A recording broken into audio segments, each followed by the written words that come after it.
শত বছরের ঐতিহ্যবাহী ঘুড়ি উৎসব শুরু হয়েছে রাজধানীর সোহরাওয়ার্দী উদ্যানে। আজকে ঈদের দ্বিতীয় দিনে এই ঘুড়ি উৎসবকে কেন্দ্র করে মেতেছে রাজধানীবাসী।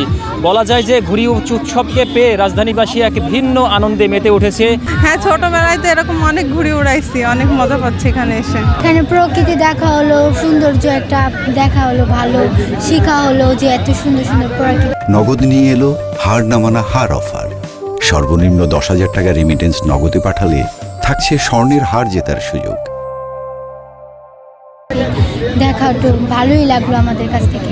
পরিবার পরিজন নিয়ে এখানে অনেকে এসেছেন ঘুড়ি উড়ানোর জন্য এবং অনেকেই ছোটবেলার স্মৃতি মনে করছেন। ঘুড়ি উড়ানোর যে আনন্দ, আমরা কথা বলেছিলাম এমন একজনের সাথে, তিনি বলছিলেন যে বাবার চোখ কিভাবে ফাঁকি দিয়ে তিনি ঘুড়ি উড়িয়েছিলেন। ভাবে চোখ বন্ধ করে রাখতাম, বোঝার কোনো উপায় ছিল না যে আসলে আমি ঘুমিয়ে আছি না জেগে আছি। যখনই দেখতাম যে বাবা আর নড়ে না চড়ে না, তার মানে আমি বুঝতাম যে বাবা ঘুমাই গেছে।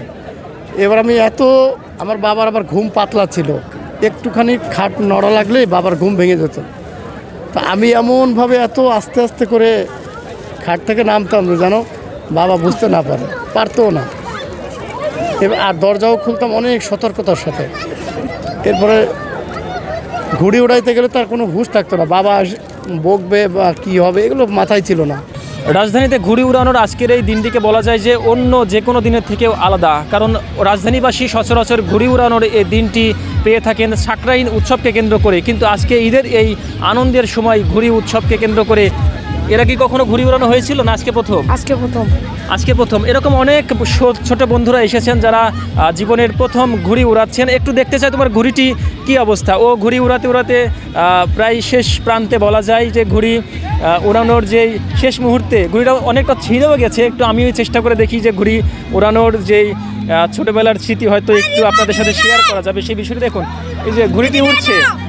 দর্শক, রাজধানীতে ঘুড়ি উড়ানোর যে আনন্দ সেটিও হয়তো আজকে এই সুযোগে আমার নেওয়া হলো। এবার আসিফ মাহমুদ সজীব ভুঁইয়া যখন আনুষ্ঠানিক এই ঘুড়ি উৎসবের উদ্বোধন করেন, তখন এরপর থেকে মূলত প্রত্যেকের মনে এক ধরনের আনন্দ আমরা দেখতে পাই এবং উচ্ছ্বাস দেখতে পাই। আমাদের এই ধরনের উদ্যোগগুলো আগামী দিনেও আরও চলমান থাকবে। আমরা আমাদের যেই নিজস্ব সংস্কৃতি এবং ঐতিহ্য সেগুলো সামনের দিনে আরও বড় পরিসরে, শুধু ঈদ নয়, ঈদের বাইরেও আমাদের যে হারিয়ে যাওয়া ঐতিহ্য এবং সংস্কৃতি আছে সেগুলো আমরা ফিরিয়ে আনার, পুনরুজ্জীবিত করার চেষ্টা চালিয়ে যাব। রাজধানীতে যে ঘুড়ি উড়ানোর উৎসবটিকে ফিরিয়ে আনার যে চেষ্টা, সেই চেষ্টাকে তারা অনেকেই বাহবা দিয়েছেন। একটু কথা বলতে চাই আপনার সাথে। ঘুড়ি উৎসবটি আজকে কেমন লাগছে আপনার?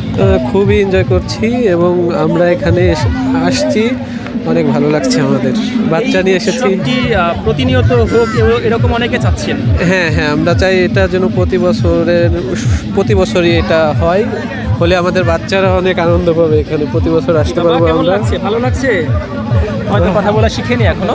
দর্শক, এই যে ঘুড়ি উড়ানোর উৎসবকে কেন্দ্র করে রাজধানীবাসীর প্রত্যাশা যে মোবাইল ফোন কিংবা টেলিভিশনের বাইরেও যে সকল গ্রামীণ ঐতিহ্য, গ্রামীণ খেলাধুলা, এই বিষয়গুলো আবারও শহরের মানুষ ফিরে পাক, তাদের প্রাণের যে স্পন্দন সেটি আবার নতুন করে জেগে উঠুক, এই প্রত্যাশা নগরবাসীর। আব্দুল কাদের নাহিদ, 21 টেলিভিশন, ঢাকা। তাহলে সে পাইরেসি আর কখনো ছড়াতে পারবে না ইনশাল্লাহ।